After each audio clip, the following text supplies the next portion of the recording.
aula gravando a partir de agora, certo?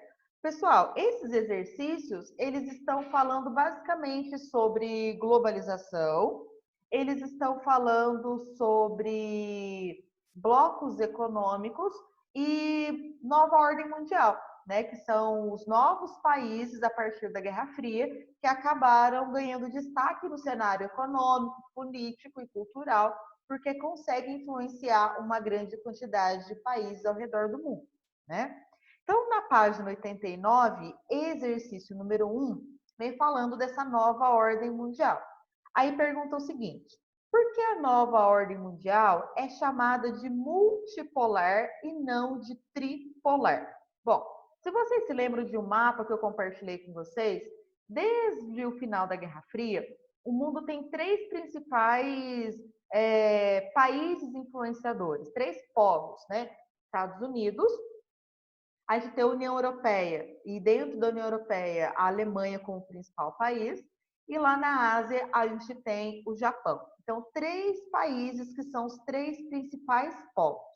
Aí vem a pergunta, por que a gente chama dessa nova ordem mundial de multipolar e não de tripolar, né? Então, a resposta é muito simples. Porque o mundo hoje não é baseado apenas nesses três polos de influência, eles são os três principais.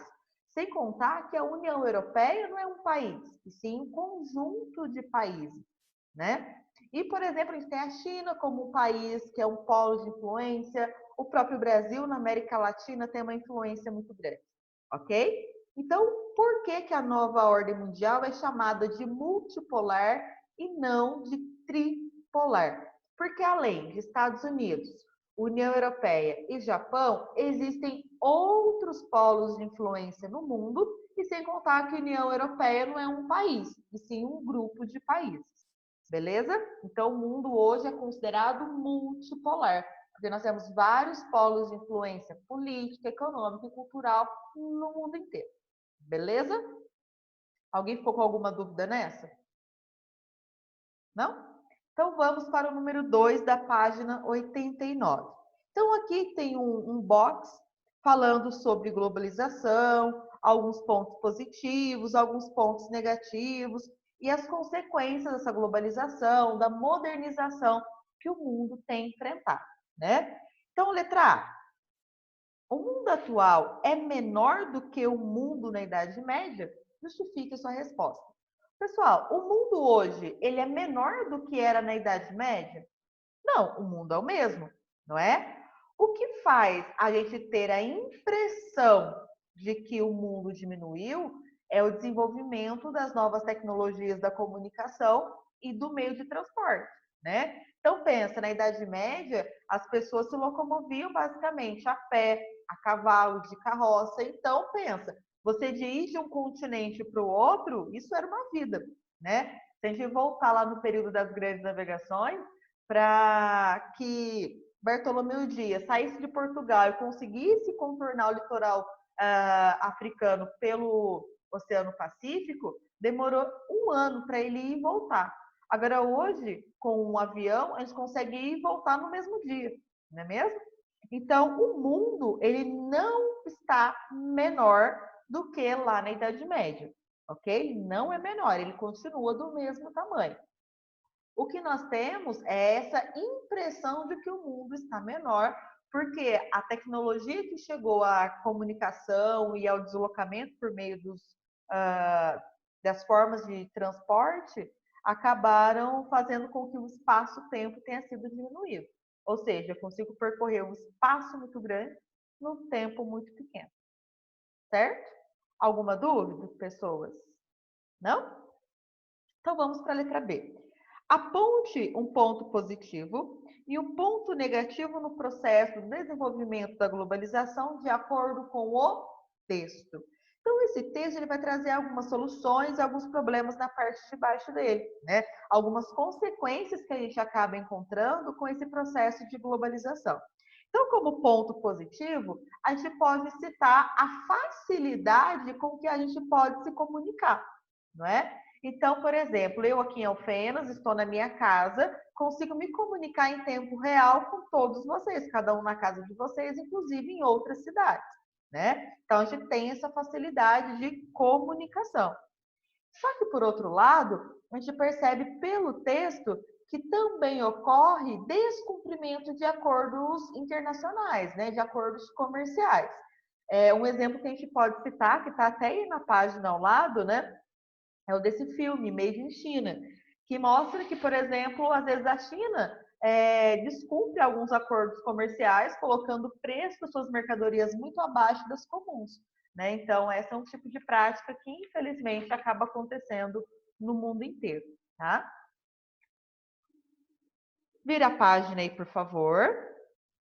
Página 90. Estamos no exercício número 3. Ok? Exercício número 3. Aí no número 3 temos alguns desenhos, certo? Do nosso planeta ao longo do tempo, do ano de 1500 até 1970. O que a gente tem a impressão do que foi acontecendo ao longo do tempo? O nosso planeta foi diminuindo. Então, ano 1500, o planeta era um tamanho, 1700, 1800, até 1970, tá? O mundo aparentemente foi encolhendo. E aí vem o exercício número 3. Observe o desenho e explique por que o mundo está encolhendo. Quais são os dois fatores que nos dão a impressão de que o mundo está encolhendo? As tecnologias da informação e comunicação e os meios de transporte cada vez mais modernos. Não é isso mesmo? Então, isso dá a impressão de que o mundo ele é muito menor. Eu consigo percorrer uma distância muito grande no intervalo de tempo muito pequena e também eu consigo me comunicar instantaneamente com qualquer pessoa ao redor do nosso planeta. Certo? Dúvidas sobre esse exercício? Ô, Bia, fala de novo aqui, minha internet estava travando e eu não consegui escutar nada. Tá bom, então eu vou repetir. Então é para te explicar por que o mundo está encolhendo. Porque desde 1500 houve uma modernização nas tecnologias da informação e comunicação e dos meios de transporte. E isso dá a impressão de que o mundo é muito menor. Entendeu? Entendi. Então vamos pensar assim no exemplo, turma, assim, já finalizei a resposta. Imagina, antes, né? Se houvesse um quadro de doença como esse lá no ano 1800, será que as pessoas continuariam indo para a escola, continuariam tendo as suas aulas como nós estamos tendo agora? Não, né? Então a distância ela ficaria maior entre todos os elementos da escola e ficaria impossibilitada a comunicação entre professores e alunos, ou ficaria mais dificultoso, né? Hoje em dia, graças aos meios de comunicação, a gente tem celular, computador, internet, a gente consegue se comunicar instantaneamente. Então, mesmo que fisicamente nós não estejamos juntos, estamos conectados por essa tecnologia da informação e comunicação, tá? Deixa eu ver que alguém me mandou alguma coisa aqui no bate-papo. Bia, você pode repetir a 2 negativo? A letra B do número 2. É isso? Então, ó, o ponto positivo e um ponto negativo no desenvolvimento da globalização. Número 2, isso, pessoal.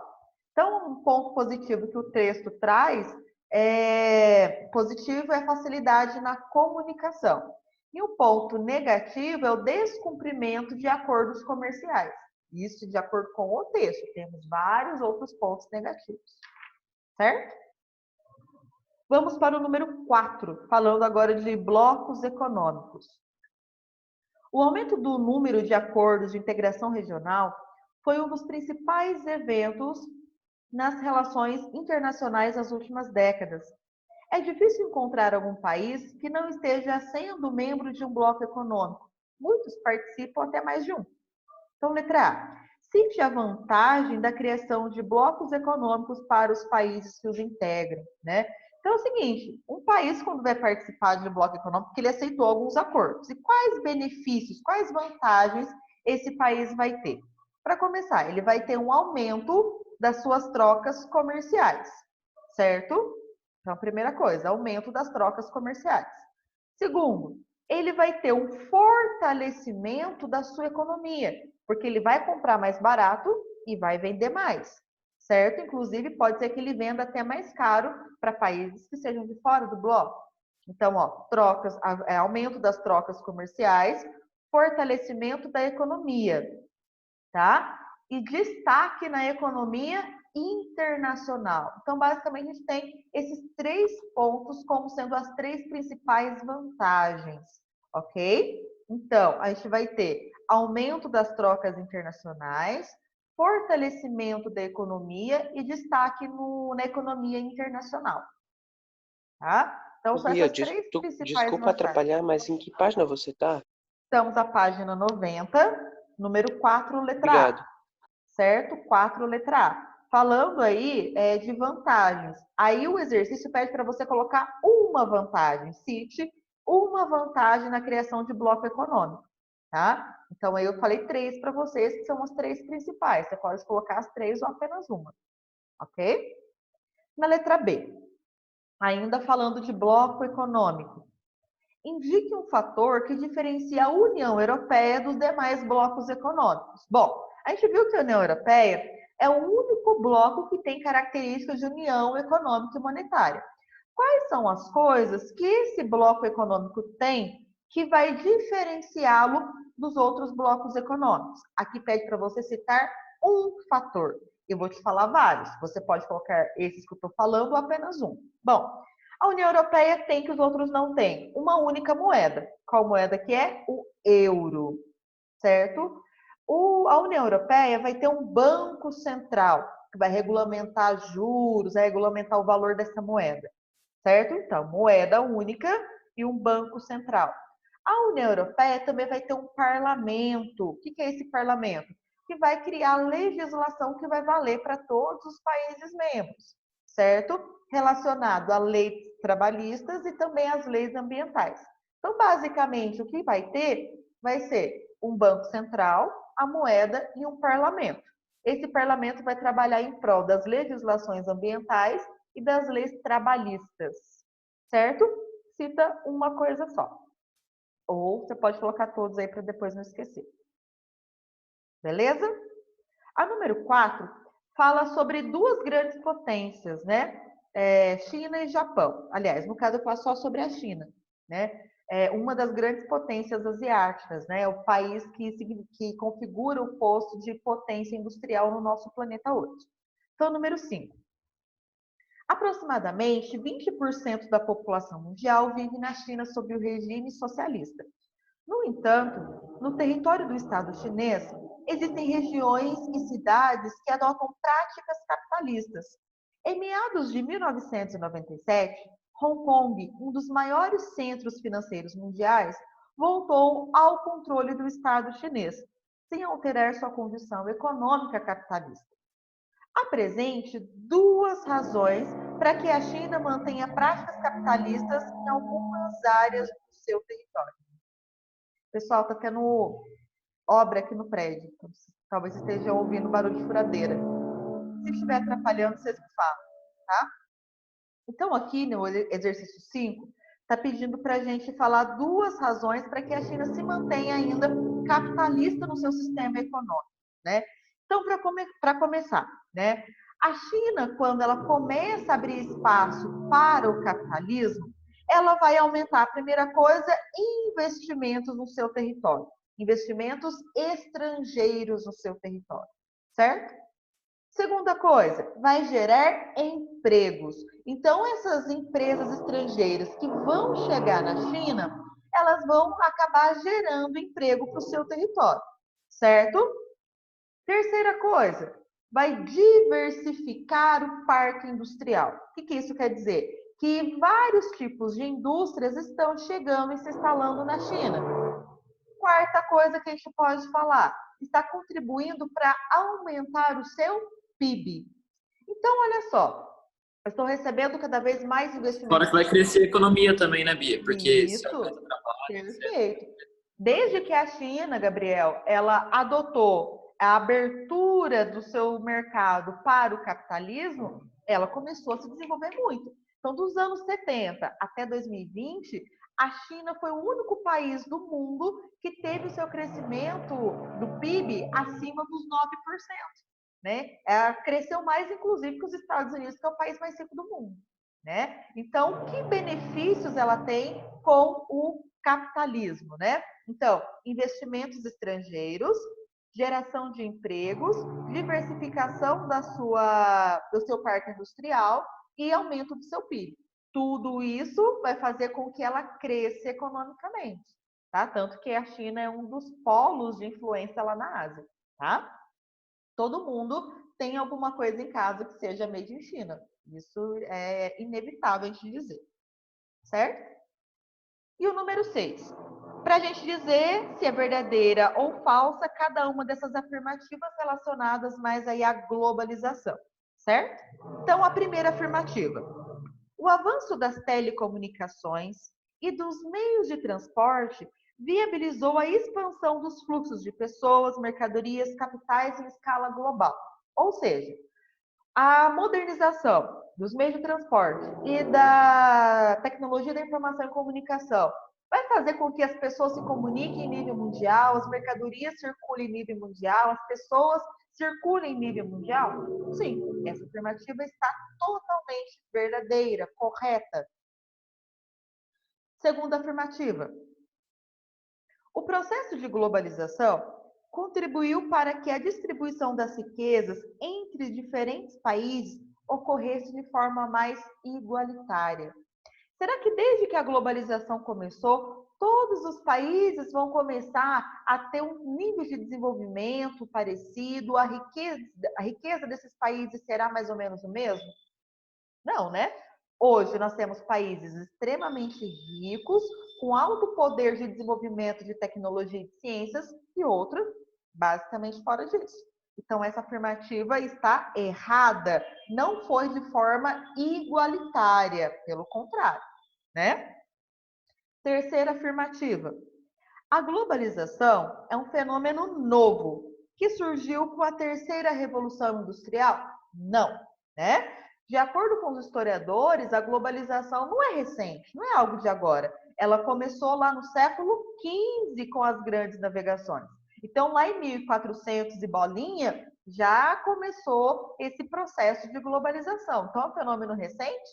Não. Então, essa está errada, certo? E a última aí do número 6. A primeira revolução industrial contribuiu para o avanço da globalização, pois as invenções tecnológicas dessa época contribuíram para a melhoria dos meios de transporte. Sim, está totalmente verdadeira. Qual que foi a principal invenção, a principal descoberta na primeira revolução industrial? A máquina a vapor.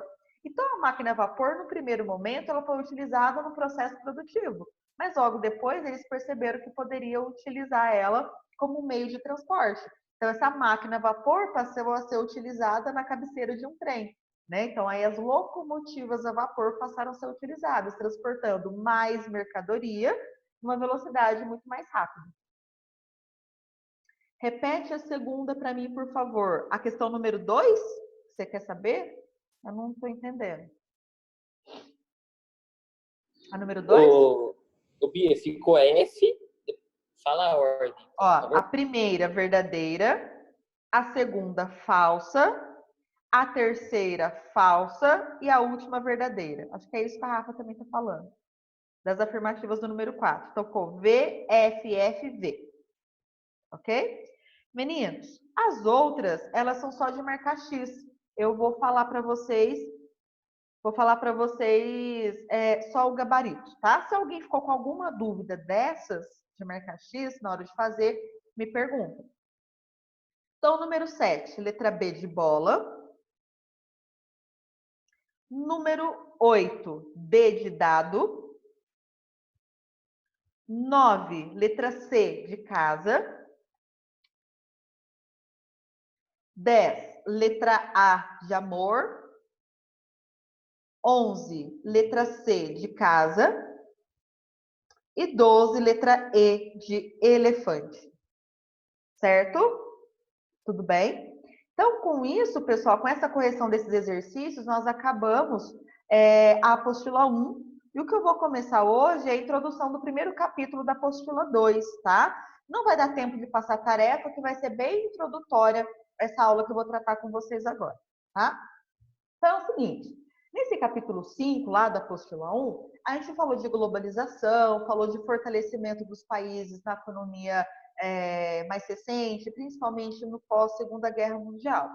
E aí, no pós-Segunda Guerra Mundial, a gente viu o mundo basicamente dividido entre dois polos. Um polo capitalista, o outro socialista, Estados Unidos e União Soviética.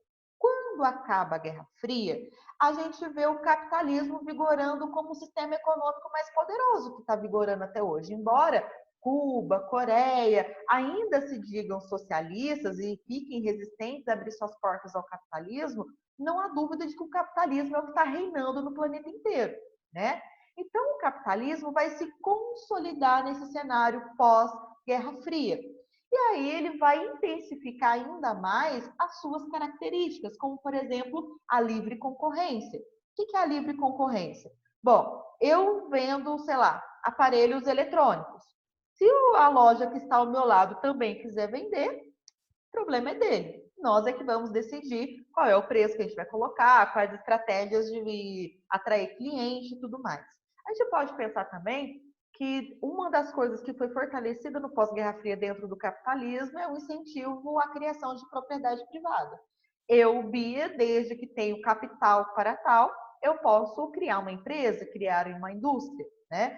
E aí, se eu sou dona de uma propriedade privada, eu posso também pensar que eu posso ser dona dos meios de produção, dono da matéria-prima, dono, por exemplo, das máquinas. Inclusive, eu posso ser dona dos postos de trabalho. Aí surge aquela relação de funcionário e patrão, né? O proletário e o burguês, o industrial, o dono dos meios de produção.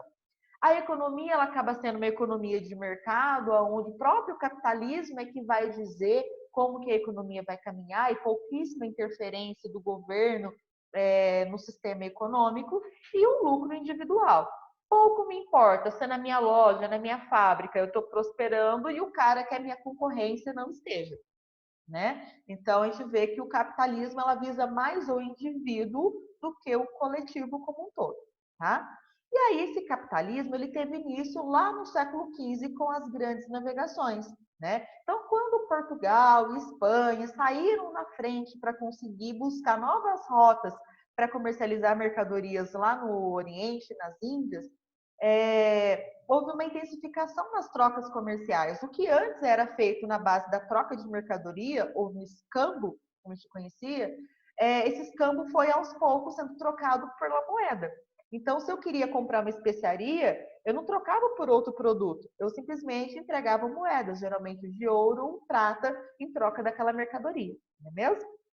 E aí, então, com as grandes navegações, a gente percebe que o capitalismo ele surge e se fortalece, tá? Então, a gente, pensando nas fases do capitalismo, foi com as grandes navegações que a gente vê a primeira fase do capitalismo acontecendo, que a gente chamava de capitalismo comercial ou capitalismo mercantil, aonde as potências europeias buscavam nas áreas dominadas, né, no que a gente chama de colônias, mercadorias que pudessem se tornar produtos que sejam comercializados em várias partes do planeta, inclusive dentro da própria Europa, né?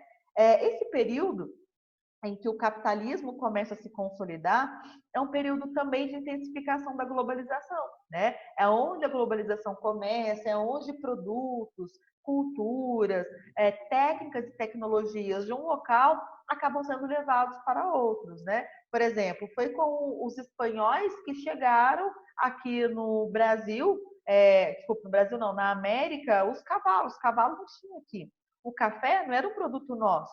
Pimenta não tínhamos aqui. São produtos que acabaram chegando no nosso continente vindo dessa troca das grandes navegações. E o intuito da implantação desses produtos aqui era exatamente o intuito de intensificar as relações comerciais entre metrópole e colônia. Só que a gente vê o capitalismo ganhando extrema força quando a gente fala lá no meados do século XVIII, quando a Inglaterra ela provoca uma modificação na forma de se produzir alguma coisa, né? Por quê? Até o século XVIII, quando eu vou fazer alguma coisa, um objeto, eu tenho que utilizar as mãos para a produção. Então, era a manufatura que reinava até o século XVIII. E no século XVIII, a burguesia, buscando aumentar a produtividade em um tempo maior, num custo menor, acabou chegando à descoberta da máquina a vapor, que tornaria o processo de produção mais rápido e mais barato. Então, no meados do século XVIII, a gente tem a segunda fase do capitalismo, né? A gente chama de capitalismo industrial, vindo aí dessa revolução industrial. E a gente pode pensar que essa revolução industrial, ela provocou uma série de mudanças no mundo inteiro.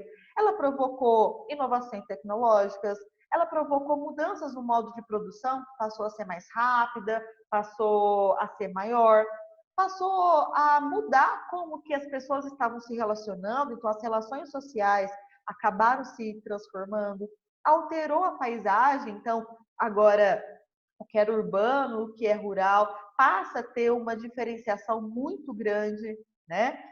O capitalismo ele começa a alcançar áreas cada vez mais distantes, porque o comércio desses produtos industrializados, eles começam a chegar em locais cada vez mais distantes. A exploração do operário dentro da fábrica acaba sendo de maneira muito intensa, chega a beirar a escravidão, por exemplo. E, por outro lado, o dono dos meios de produção, o dono da indústria, ele acaba enriquecendo cada vez mais. Então, essa revolução industrial, ela não só revolucionou a forma de se produzir alguma coisa, ela também modificou toda a nossa sociedade. E aí, para a gente entender como que essa revolução industrial ela aconteceu e foi influenciando a modificação da nossa vida, a gente vai dividir a revolução industrial em três momentos ou em três fases diferentes, tá? Porque da forma como ela aconteceu lá no início, no meados do século XVIII, ela não continuou influenciando a nossa vida da mesma forma até os dias de hoje. Então, dependendo da forma como a revolução industrial ela foi se modificando, influenciando a vida na sociedade, a gente vai considerar uma fase diferente dela. Então, a primeira fase da Revolução Industrial, nós estamos falando de meados para fim do século XVIII, tá? Quando, de fato, ela começou. Então, como é que a Revolução Industrial começou? Ela começou com essa busca da burguesia em conseguir produzir mais em menos tempo.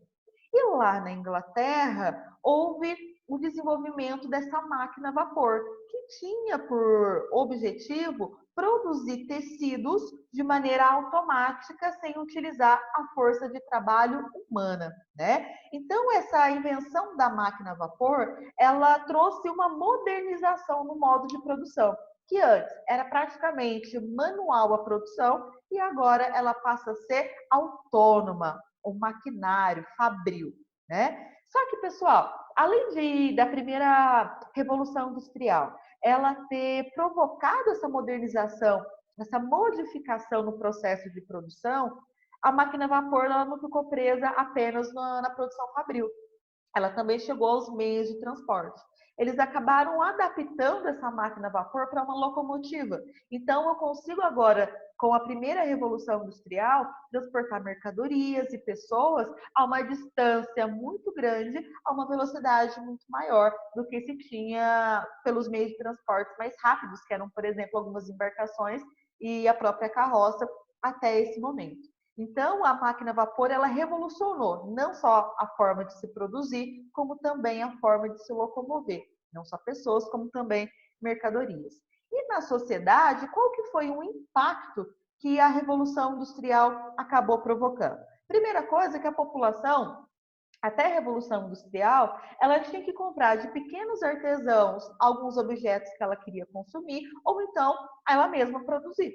Então, era muito comum ter mulheres em casa que ficavam tricotando o dia todo, porque era a própria família que fazia a roupa, eram as mulheres que faziam a roupa da própria família, né? Os homens ficavam encarregados da criação das ovelhas e as mulheres da produção de tecidos, por exemplo. Né? Agora, eu não preciso mais ter que cuidar das ovelhas, fazer a tosa e tricotar a minha roupa. Agora eu posso basicamente ir até um local, uma loja, comprar aquela roupa pronta, porque ela não custa mais tão caro. Justamente porque as indústrias vão produzir muito em pouco tempo, e isso barateia o custo de produção. Então, a população começa a ter acesso a bens industrializados, coisa que até então era basicamente quase que manual. E aí, outro problema que a gente tem é que essas máquinas a vapor, elas utilizavam como combustível o carvão mineral. O carvão mineral altamente poluidor. Então, a primeira revolução industrial trouxe esses benefícios? Legal, trouxe. Só que, por outro lado, a primeira revolução industrial contribuiu para que problemas ambientais pudessem chegar até a população de uma maneira mais rápida, certo? Então, o que começou lá em meados do século XVIII, foi até meados do século XIX, então a gente pensa na primeira revolução industrial. Em meados do século XIX, a gente inaugura a segunda revolução industrial, que vai até mais ou menos o início do século XX, tá? Então, na segunda revolução industrial, a gente percebe que a industrialização, ela não está mais restrita só na Inglaterra, ela vai atingir outros países europeus, como a própria Itália, a Alemanha, né? E vai chegar também até os Estados Unidos e ao Japão. A segunda revolução industrial, ela é marcada pela descoberta de outras fontes de energia além do carvão, certo? Quais fontes de energia a gente tem agora? A gente tem o petróleo, a gente tem a energia elétrica como fontes de energia essenciais no processo produtivo, certo? E aí, claro, vão surgir outros ramos industriais, como a indústria petroquímica, a siderurgia, a indústria automobilística, e importantes descobertas acabaram sendo feitas, como, por exemplo, o telégrafo e depois o telefone, o rádio e a televisão, que possibilitaram as pessoas não só se deslocarem de um local para o outro, graças aí ao petróleo, como também se comunicar quase que instantaneamente com qualquer pessoa ao redor do nosso planeta, né? Então, a segunda revolução industrial, ela foi marcada por essas novas descobertas e por novos meios de abastecimento energético das indústrias, certo? E aí, quando a gente vai falar da metade do século XX até os dias de hoje, nós vamos pensar na terceira revolução industrial, tá? O que tem nessa terceira revolução industrial? Eu já pensar numa fase do nosso planeta em que o desenvolvimento tecnológico e científico alcançou patamares nunca antes vistos. Se parar para pensar, foi na metade do século XX terminou a Primeira Guerra Mundial, aconteceu a Segunda e a própria Guerra Fria. Períodos esses em que a tecnologia ela deu um salto muito grande. O conhecimento na ciência ela foi gigantesca. Na área da medicina, por exemplo, né? Quanto de descobrimento que a gente não teve, de descobertas que a gente teve nesse período, né? Então, a terceira revolução industrial, ela é basicamente conhecida pelo grande desenvolvimento científico e tecnológico. E a gente vê grandes polos, né, de influência, porque são criadores de tecnologia, de ciência também. Vamos pensar, Alemanha, França, Itália, Inglaterra, Estados Unidos, Japão e, mais recentemente, a China, como países que são aqueles países mais centrais na produção de ciência e tecnologia. Os demais países, considerados periféricos, vão acabar comprando desses países as tecnologias. Tá? E uma coisa que a gente pode pensar na terceira revolução industrial é o espalhamento da produção de produtos tecnológicos ao redor do nosso planeta. Até a apostila de vocês tem um exercício que é interessante. Como que é a produção do Boeing, né, que é aquele avião gigantesco?